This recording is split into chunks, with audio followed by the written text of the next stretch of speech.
Saio hau Nafarroako gobernuak diruz lagundu du.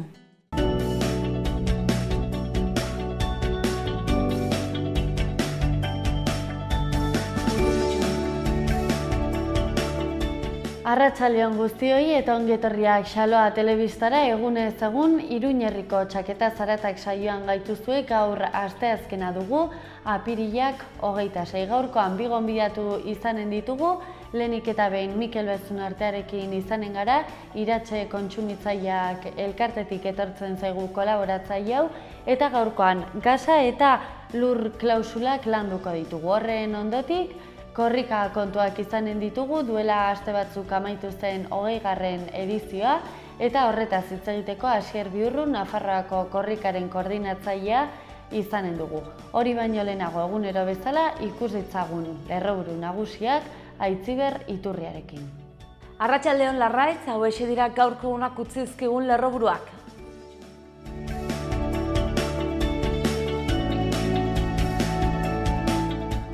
Albisteekin hasteko, Nafarroako poliziaren foru legearen etorkizuna irean utzi du alduguk. Legearen proiektua atzera bota ezean osoko zuzenketa babestuko duela ohartarazi dio alduguk Nafarroako gobernuari.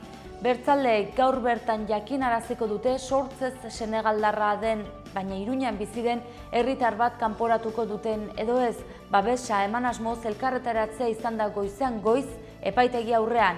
Eta aurrera jarraituz, Iruñako udalak bide segurtasunerako plana aurkeztu du istripuak zero izan daitezen 2017-2021 urteetarako egitasmoan 54 neurri zehatz aplikatuko dituzte. Besteak beste, orduko 30 kilometroko abiadura muga ezartzea, baina norabide eta bide bakarreko kaleetan soilik. Albiste gehiago utzi ditu gaurko egunak, Altsasuko auziagatik espetxean dauden 3 altsasuarrak libre uztearen alde kulturaz aske asteburua antolatu dute. Bertzalde, gizarte zerbitzuetako langileek elkarretaratzea egin duten Nafarroako gobernuaren aurrean langile erratioa ezartzen duen foru dekretuaren aldaketa exigitzeko. Eta gaur bertan, Asier Biurrun korrikako arduradunaren bisita izan dugu Xaloa telebistan korrikaren inguruko balorazioa egiteko. Eta kultura departamentuak landarte jarri du abian, Nafarroako arte eta landartasun programa hain zuzen ere. Eta kiroletan gaur partida garrantzitsua, Osasuna jaitsiera telematikoa ekidin nahi du gaur Camp Nouen, Bartxaren aurka galduz gero, eta Leganesek garaipena lortzen badu matematikoki, 2. mailako taldea izango da Osasuna.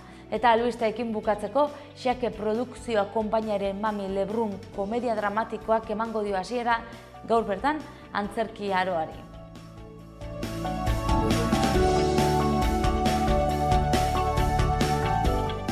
Eta aurrera egin dezagun egunero bezala egunkarietako azalekin, Diario Navarra egunkariari dagokionez gaurkoan. Hauxe dio lerroburu nagusiak, Podemos polizien legetik aldendu eginda eta laukoan pitzadura bat ireki du. Gobernuaren proiektua suntsituta egonen zen horrela, parlamentuaren gehiengoarekin. Beamontek esan du berriz ere, foruzaingoak 2 kakots 8 egun lan egiten dituela astean. Bestalde gaurko argazkiko protagonista, Príncipe de Viana biribilgunea dugu, Nafarroako autobiderik handiena, Príncipe de Viana biribilgune honetatik 53.000 ibilgailu pasatzen dira egunero.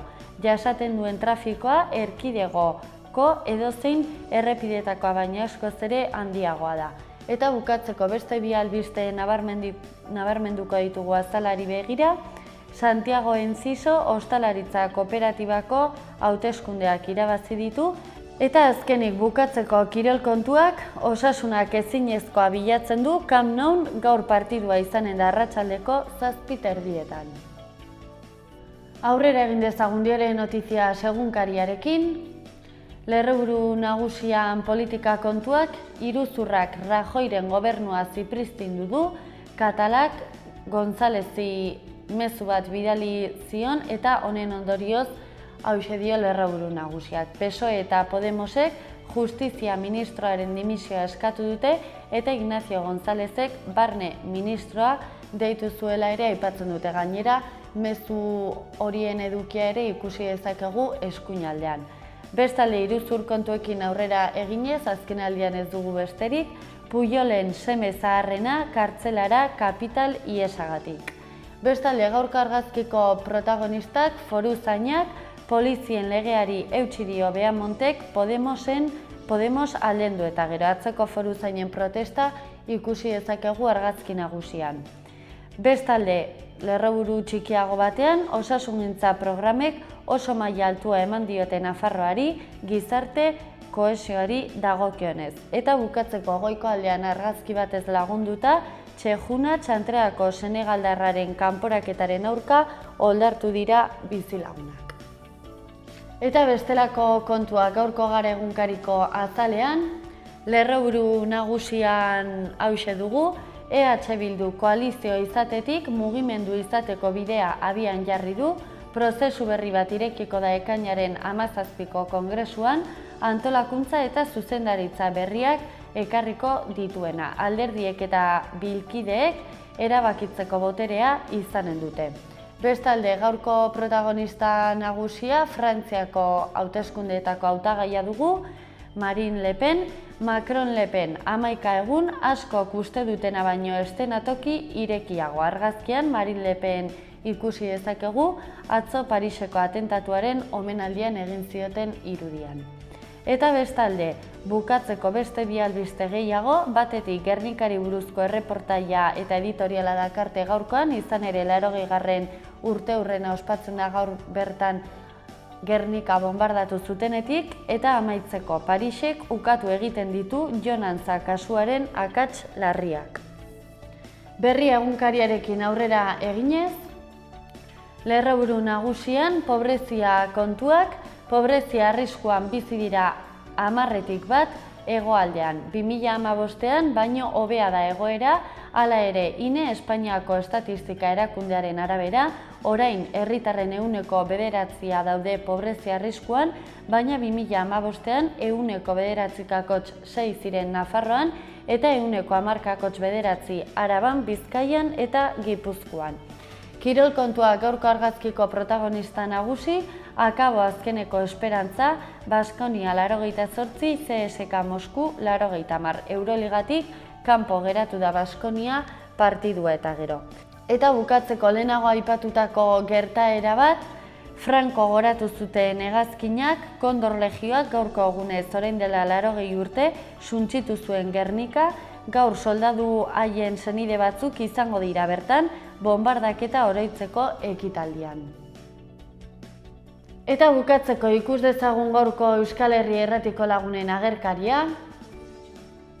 Ezkerraldean, Txeikouna Txantrean gelditzeko eskatu dute auzitegi aurrean haren epaiketaren egunean. Eta hortxe hori erakusten duen argazkia ikusi dezakegu. Bestalde, Altsasu aldera joanen gare, izan ere kultura zaske jaialdia antolatu dute Altsasuko gazteen askatasuna aldarrikatzeko eta prentsaurrekoaren bideoa ere ikusi dezakegu. Eta bukatzeko Nafarroako polizien legeak desadostasunak eragin ditu.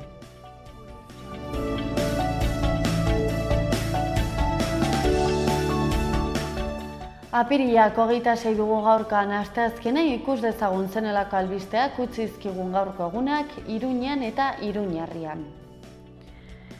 Iruñarekin hasteko Xake Produkzioa konpainiak eman dio hasiera gaur Mami Lebrun komedia dramatikoarekin Iruñeko udalaren antzerki aroari lanak hausnarra egiten du heriotza eta memoriaren inguruan. Emanaldi arratsaldeko 8etan izango da Nafarroako antzerki eskolan eta 8 euro balioko du sarrerak. Bestelako kontuekin aurrera jarraituz, aditu batzorde batek ikerketa egingo du kalez kale konponbiderik onenak topatzeko zirkulazioaren ondorioz urtean hildakoen kopurua huts izan dadin. Zeregin hori Iruñeko udaleko bide segurtasuneko plan integralaren barruan sartzen da eta planak beste 44 jarduketa neurri jasotzen ditu. Iruñeko udalak bestalde 1,1 milioi banatuko ditu zoladura jartzeko eta eremu publikoetako kontserbaziorako. Eta Biurdana parkerantz joan da, komunak berriz ere irekiko dituzte 14 urte itxita egon eta gero hala erabaki du Iruñeko udalak. Elikagaien inguruko hitzaldia izanen da gaur Zabalguneko Zibiboxean, azukre eta koipeak etiketetan ezkutatuta gaia landuko da. Cristina Fernandez, nutrizionista izanen da hizlaria. Eta bestalde, beste hitzaldi eta ziklo batekin aurrera eginez, udako planak negoziatzeko zikloa izanen da Arrosadiako Zibiboxean, gaur bertan arratsaldeko 7etan izanen da hitzordua.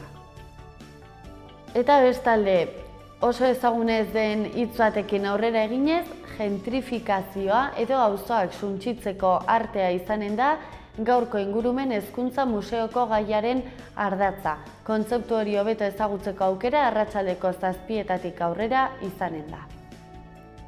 Bestalde, Forjando Futuros Fundazioko presidentearekin izan da Iruñeko alkatea, giza eskubideen defentsan lan egiten duen fundazioa da aipatu duguna. Eta bukatzeko, Iruñeko udalak elkarretaratzea eginen du gaur ikusgarritasun lesbikoaren eguna dela eta eguerdiko ordu batean izanen da eta Ana Jaka idazleak hainbat poema irakurriko ditu. Eta asteazkenero bezala joan gaitezen oraingoan Eguesibarra aldera. San Pedro Martiriaren erromeria ospatuko dute apirilaren 30ean, 1609 geroztik Elkano, Ibiriku eta Egueserriek erromeria egiten dute urtero. Prozesioa goizeko 11:04 aterako da Eguesetik eta Elkano gurutzatu ondoren Ibirikura helduko da eguerdiko 12etan. Kontu gehiago Eguesibarren, liburuaren astearen jarduerei dagokionez apirilaren 27ean, ostegunarekin arratsaldeko 6:30etan, Zein ongi bizi zen Ulises, literatura bakarrizketa Xabier Amurizarekin izanen da Eguesibarko liburutegian. Eta deialdi kontuak ere baditugu, herritarren partaidetzako teknikari lanpostua aldi baterako kontratuarekin betetzeko izengaien zerrendak egiteko argitalpena egin dute. Instantziak aurkezteko epea maiatzaren 10ean bukatuko da. Eta kontzejuen eguna ospatuko dute ere Eguesibarren, udalak eta kontzejuen eguneko programa prestatzen ari dira, Ibarreko auzokide guztien arteko topagunea izan dadin. Maiatzaren 6ean izanen da Azpan. Eta bestalde, Eguesibarren galdera honi erantzuteko aukera izanen dute herritarrek, nork nahi duzu Sarrigurengo 2017ko festen txupinazoa jaurtitzea, proposamenak aurkeztu beharko dira apirilaren 24tik maiatzaren 4 bitartean. Eta joan gaitezen Etxauri aldera, hemen ere badituzte bat kontu eta azaltzeko. Etxauriko igerilekuetako sorosle izateko kontratazio epeak argitaratu dituzte, maiatzaren 2tik 19 egin daitezke eskaerak. Bestalde 2017ko Etxauriko igerilekuko taberna alokatzeko deialdia ere argitaratu da, maiatzaren 2tik 19 egin beharko dira eskabideak. Euskararen eguna aurten Orkoienen ospatu eginen dute, maiatzaren 6ean izanen da egun hori, eta gainera egitarau zabala prestatu dute egun horretarako. Eta bukatzeko joan gaitezen Galarreko zendea aldera. Hainbat udalerritan bezala ere, zirkulazio zerga ordaintzeko azkeneko epea Galarreko zendean maiatzaren 31an izango da.